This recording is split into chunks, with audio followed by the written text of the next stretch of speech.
10 priġunieri li qegħdin jiskontaw sentenza fil-faċilità korrettiva ta' Kordin qed jingħataw l-opportunità li jaħdmu ma' konsorzju involut fit-tisbieħ tar-roundabouts u spazji pubbliċi.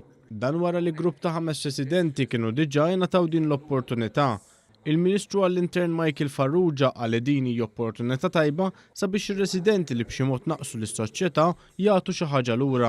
Dan huwa parti mill-bidla fejn qegħdin nagħmlu bilanċ bejn id-dixxiplina, bejn ir-riabilitazzjoni, bejn l-opportunità illi llum stess qegħdin nagħtu l-inmates ħalli jintegraw ruħhom fis-soċjetà u ikunu verament parti mis-soċjetà riabilitata u rispettata wkoll. Brendan Kakija, wieħed mir-residenti fil-faċilità korrettiva ta' Kordin li qed jieħu sehem f'din l-inizjattiva, qal li din hija opportunità biex jgħinu lil familthom mill-ħabs u fl-istess waqt għandhom isterħan tal-moħħ li la darba jiskontaw is-sentenza għandhom xogħol sigur u ma jerġgħux jaqbdu triq il-ħażina.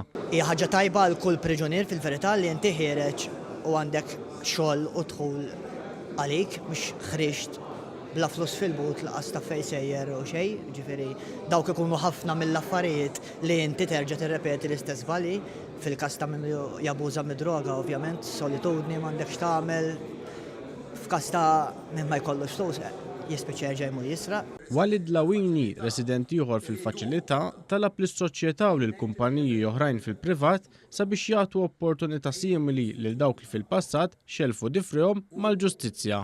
U nixtieq ngħid lis-soċjetà naf li forsi b'xi mod jew ieħor aħna weġġanihom, all right. Però li jistgħu forsi jaghfrulna l-ewwel ħaġa u t-tieni ħaġa li jtuna opportunità nerġgħu nintegraw m'arċan żgħir, nerġgħu nintegraw iktar magħhom.